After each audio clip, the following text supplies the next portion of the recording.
Forgive me for getting dialectical, but it is striking how the exact punishment that the US and the Western world imposed upon Iran intending to break the regime is the exact greatest strength and greatest offense that Iran now has in this war. The US imposed incredibly harsh sanctions upon Iran, and the rest of the West followed, and that lasted for decades. They had a brief break under the JCPOA, but then Donald Trump unilaterally pulled out of that. Because the US is the reserve currency, we have the SWIFT system. We are basically in charge of all the Bretton Woods institutions. If we want to lock someone out of the global economy, we can. But in that position that we forced Iran into, this nation of 90 million people had to learn how to adapt. They had to become self-sufficient. And that's become a massive advantage for them, particularly when fighting the US, which relies on a massive chain of transnational military, economic, and strategic nexus in order to get anything done. Iran can make thousands of missiles per year, largely in-house, while the US relies on a string of weapons manufacturers, all trying to make a profit that can get parts from as far as Australia. And because Iran has been cut off from the global economy, when they say we are going to tank the global economy, they actually can, because the impacts will not hit them nearly as hard as they will all of their neighbors, which are integrated into the US globalization chain. They can push oil to $200 a barrel because they know that all of their neighbors, which all have US bases in the region, and countries like Japan, countries like South Korea, countries like India, they are all going to feel it much harder than Iran will. Looking at a real-life demonstration about how capitalism is inherently self-undermining. This is what it looks like for capitalists to be hung by the rope that they themselves sold. If Iran wins this war, and they will, Africa is going to rise. China's going to be in control. I originally said for about 5 years, but China's going to be in control a little longer than that, but it's not going to be the same.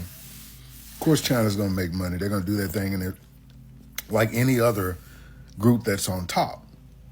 They're going to attempt to project themselves all over the world, but not militarily, okay? And they're not doing a bad job with that now. Who doesn't like Chinese food? And who doesn't like, the culture? Who doesn't like I get products from there. I mean, literally. But America is over. I keep telling you guys that you looking at things macroly, you got to look at it holistically. You got to look at it. America is losing its vertical integration capability. It does not control everything anymore. When you hear the words hegemony, most of you don't even know what that means. It means control of everything. They are losing that. They literally have been getting paid for 200 years for nothing. For nothing. You know, the dollar doesn't mean anything. Like literally, when you transfer those dollars, they're supposed to be notes. They're not notes because they don't have any value.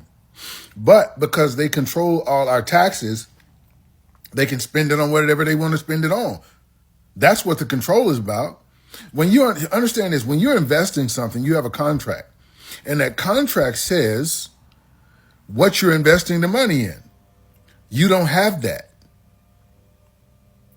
You don't have that. That's why, if you guys don't realize it, actually taxing you like they do is illegal. There are certain things that are legal, that if you don't have to sign a contract for them, they're not real. But America has a way through that line to rope you into something, making it legal without any documentation. Okay? You have to pay us to exist, right? Even when you get a light bill or you have to sign a contract. Not that contract is them doing the work, okay? This is what a contract is. You do something, I do something. What does the United States do to get our money? Now, I'm going into a bunch of facts, but let me get back to this. When Iran wins this war, it's over for the United States. It's over. Because there is no, you need to understand this. A lot of you guys are always quoting the Bible. There's nothing in the Bible that's real because it's not legal. The only thing that makes something legal is a precedent. A precedent needs absolution, or what they call in legal terms a remedy.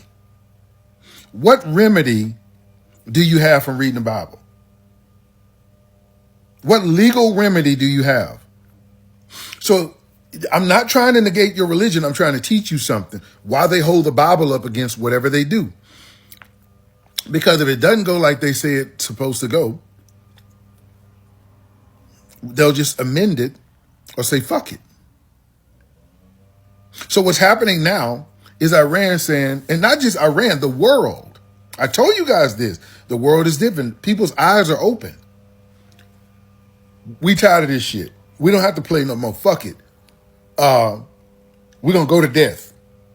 If y'all don't go, if we don't meet some kind of concession where y'all leave us the fuck alone, we ready to get out of here. Y'all say y'all ain't scared of death? Show us. Because we ain't either. That's what they saying. So I just explained all that to you to understand when somebody beats you like that, okay, who don't give a fuck, 90 million people, what's going to happen is everybody's perspective on the United States is going to change. We've already shown what we have and what we don't have. You know, I'm going to tell y'all something that's funny. And some of y'all ain't going to believe this, but I don't give a fuck because you don't know me. Okay? If you knew me, you'd believe this. About 2 years ago, a acquaintance of mine, business acquaintance, that's heavily connected, contacted me. Okay? This is a guy who built, if anybody understands 225 right next to Goodyear. I don't know if Goodyear is still there. There is a chemical plant. The chemical plant was first conceptualized by this guy, and then Koch bought it from him. Koch is the Koch brothers, right? Well, again, like I said, he's a business acquaintance of mine. And I've been looking for things to invest in and also to bring some heavyweight investors to some oil and gas stuff. Actually, I ventured into a refinery project, actually, in Guatemala, that it didn't work out because the guy was too greedy. So anyway,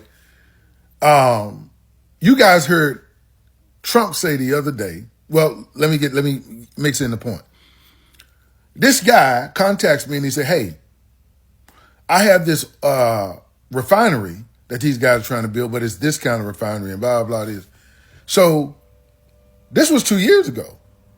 And I'm like, well, you know, I got my own thing that I'm doing. That's so, right? And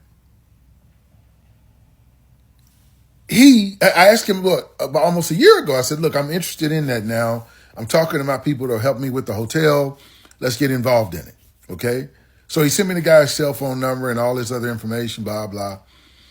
I think I sent him an email, but I don't really think we connected, okay? I may have not even sent him an email, I don't know. So this guy's looking for money. You know, he thought he had the project off, blah, blah, whatever. Now, Trump announced the other day a $50 billion refinery. Now, y'all heard that, right? Okay, Mr. Reed is really good at mitigating bullshit. So I'm throwing something at you now. Oh, it's a $50 billion. So I did my investigation.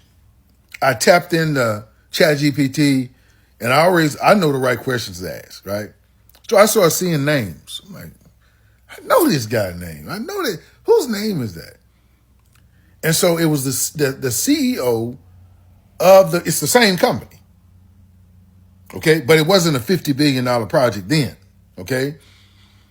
And then I started doing some more investigation. Who owned this? And I don't know if you guys are familiar, because you probably don't. You don't move in this space. But the largest refiner in the world is Reliance. Reliance is Indian. They actually own the largest refinery in the world. Okay. They're the ones that are funding it. Now, the name of the project is America First Refinery.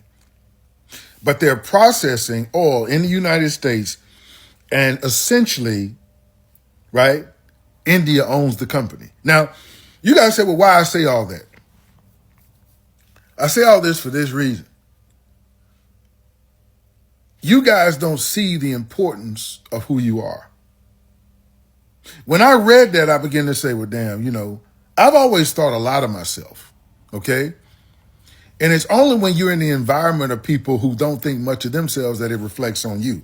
That's why a lot of you feel that. But my point is this. You guys think things are so beyond you. And why do I tell you this about all the diminishing of America, the diminishing this, that, and the other? Because first of all, I don't give a fuck. America is, what it is, right? But it's always been this underlying shrim of racism that you have to live under if you're a black person. Well, I'm ready for that to be gone and for Africa to rise, because if Africa rises, all black people rise, because you have to start looking at us differently. Do you understand? And we own the largest continent in the world and about to have the largest city, all this stuff, right? So then our perspective toward each other changes. That's why. But that starts with you right now. How do I know the guys that are building this refinery? I mean, when I say I know them, I got the guy's cell phone number right here. If I wanted to call him and say, hey, this is Mr. Reed, because I know y'all don't have all the money. See, it's so, why do I teach the stuff I teach? Because I'm not far from removed from it, and you think you are. But if you understood what I know, you recognize you're not. You need to learn to hone your value. It's time right now for black people to come together. But first, we have to believe in ourselves. Join the community REIT. The issue with churches is that churches and pastors speak from their own self-interest. So it's impossible for anyone who speaks from their own self-interest individually to tell you the absolute truth. Okay? I don't have that problem. So if you ask me, what is the greatest issue for black people? I'll say socioeconomic authority. Okay? Now, here's what's unique about all three environments, or four, I would say, if you include the media, all four environments and why they're protected and why they were instituted as protected institutions by the founders of the Constitution. Okay, I want to say America. We're in the founders of America. America already existed and was founded. Okay, it wasn't called America. But in any event, the point is this. Everything that they did has circular reasoning in it. Okay? That's why these institutions, the media, and that's why you trust them, the media, the church, the government, the military, all these things that are laid out that you believe in. Okay? They all have circular reasoning in it. In other words, they're justified in what they're doing. See, other countries, we say to ourselves, why did they have uprisings? Why did the military take over? They took over because they had to, because the people had no voice. Black people, the perfect intro, black people have no voice in the world. We have no voice geopolitically. We have no voice locally, socioeconomically, which is the most important thing. So if you ask me what is the biggest problem for black people, I would say socioeconomic authority. It is not religion. I don't have enough Jesus. I don't have enough this. I don't have enough that. Because when you say I don't have enough Jesus, let's be honest. Okay, I'm going to be absolutely honest with you. The temporary fix we get from religion doesn't last. Why doesn't it last? It's not that God runs out. But here's the thing about it. God made us cognitive, willful beings. So the decisions we make, we're responsible for it, whether we believe God is doing it or not. Do I believe in predestination? No, I don't. I believe in several different opportunities that God has given us, probably millions of decisions we could make. But he also gave us a will to make those decisions. We could either be with him, be right, or be wrong. Okay? That's what I believe. But I need you to understand something. What I believe or what I don't believe is irrelevant. What's true is the fact that we have no socioeconomic authority. We have no ability to influence our own outcome. That's what socioeconomic authority is. Jesus or the Bible y'all read is not going to give you that. What's going to give you that is where you spend your money, but more importantly, not who you spend your money with, who you invest with. Another thing, investing and giving are not the same thing. When you put your money in the bank, you're giving your money to your bank. You're not investing. When you buy Uncle Nearest or any other black product, you are not investing in that product. You are giving your money to it. When you give your money to the church, you're giving your money to the church. See, how do you know the difference between investment and giving? Is that first of all, you expect a return. You're not always going to get a return, but you expect it. You also have authority over what happens. Because you own stock, you have some authority on what happens. Okay? That's the difference. So I guys want you to remember, and more importantly, I want you to contemplate what I'm saying. What's more important for my existence? Is it the temporary fix I get from church or reading this book, which God isn't walking away from me either way, but God isn't going to do everything for me? When you take over your socioeconomic authority, you take over your outcome. You take over your health care. You take over your school systems. You take over your psychological health. What's removed immediately is any insult that's cast at anyone black. It doesn't matter. And it seems like to me, even though Africa is in Africa and most all those countries are black countries, it seems like they are not going to take the lead. It seems like American blacks are going to have to take the lead again. So this is what I'm telling you guys. Join the community REIT, where our goal is to gain socioeconomic authority by owning a REIT, which is essentially a bank, our own internal bank. How long have we been talking about owning banks? Forever. And I'm not talking about bank in the sense that an institution that is on the corner named Chase or whatever.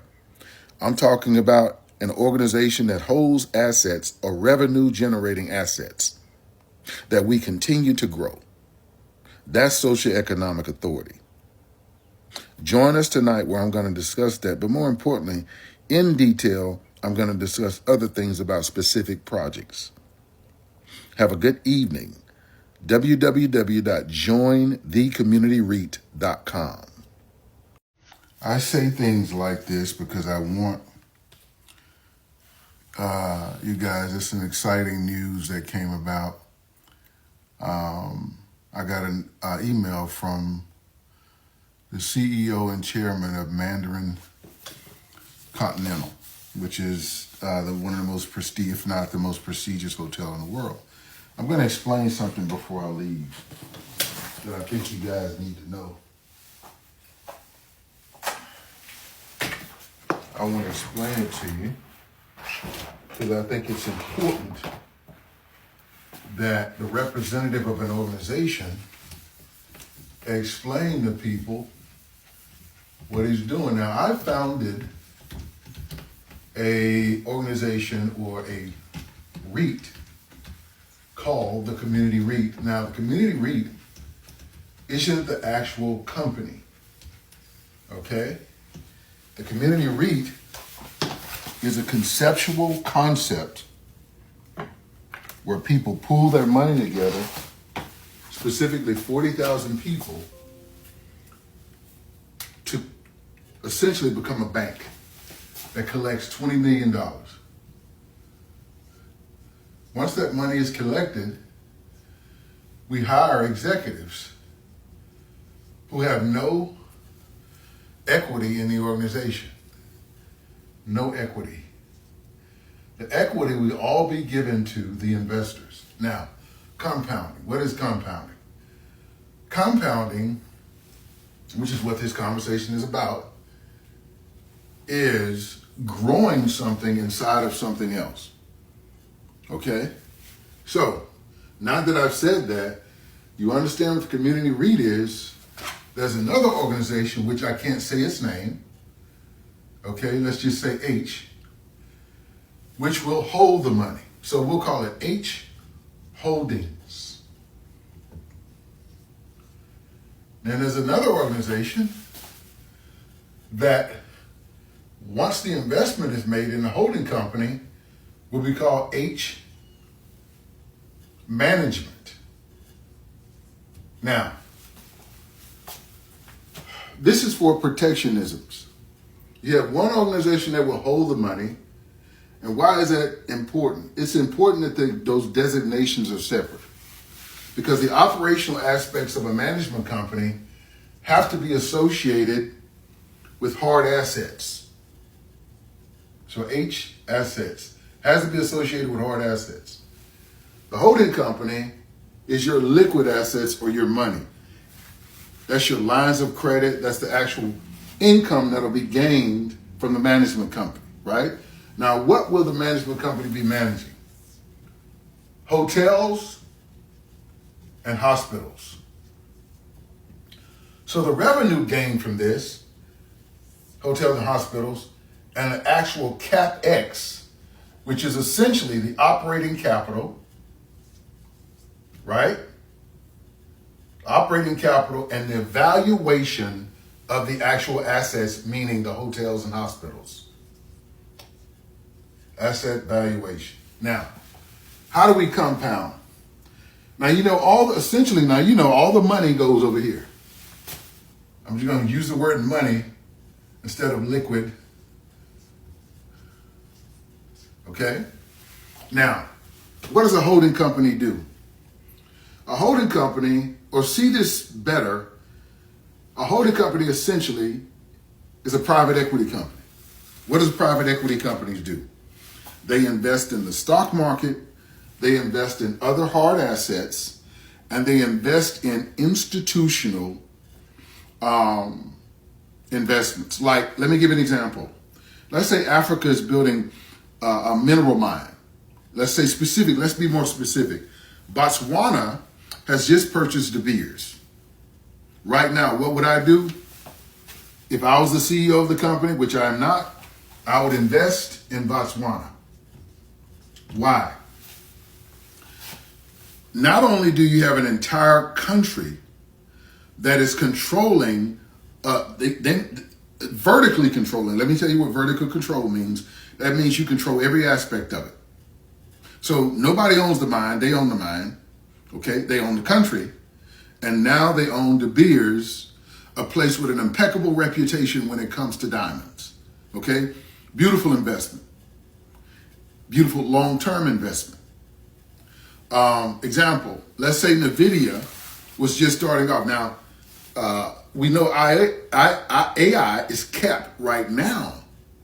But let's say when AI first started, specifically NVIDIA made billionaires. Okay? So that's what the holding company would do. It would make investments which will allow your investment, which is $500, to compound over here. Does that make sense? It's the same thing that the bank does with your money. The bank takes your money, it holds it, and it reinvests it. That's compounding. I've been working, I've been building on my peace, clearing out the noise, yeah, my glow's unleashed. Every step intentional, every move divine. If it don't align, then it's wasting my time. I'm in my lane, no room for distractions.